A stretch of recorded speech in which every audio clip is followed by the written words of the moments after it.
almost every day to my representatives, and I don't feel like it makes a difference, but I do it anyway just because I have to.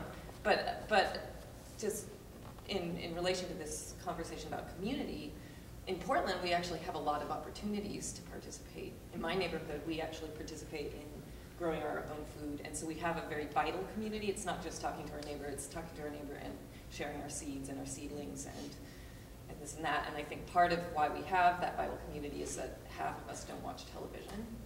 So I think that there's a big root there, because that's the sense of fear that we have that's going. The sense that we're being ruled by corporations is coming through the television really strongly. And then we have things like the village building convergence that just passed, where people are participating both artistically and in building and creating their community infrastructure right in the streets of Portland.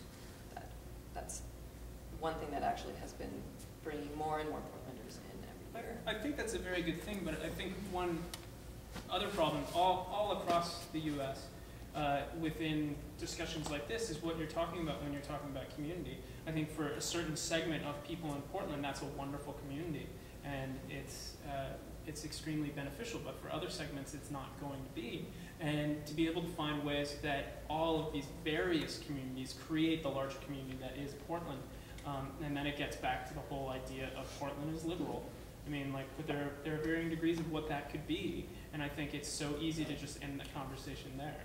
Yeah, but my neighborhood is actually 80% black, and the root of the community comes out of that fact. And I think sometimes when people say things like that, they think, oh, well, you know, like these white liberal whatever. But that is coming from... I wasn't talking about white or black. Yeah, maybe it's just people who like to grow things. What if I hated growing things? Well, what if I don't want to be involved with, you know, like building this eco house or growing seeds? Not that it's better or worse than anything else, but like there should be options. But that is part of the diversity, is that there's people who participate on different levels. Some of them are gardeners, some of them are just like playing their blues and funk while they work on their cars. And everybody has just made this choice to live in their front yards, to be in the streets, to talk to each other, to loan each other tools. You know, and there is actual like economic diversity, racial diversity, and just as who people are is really diverse. Where do you live? In the Mississippi district. But and I've been there a isn't while. this really a conversation on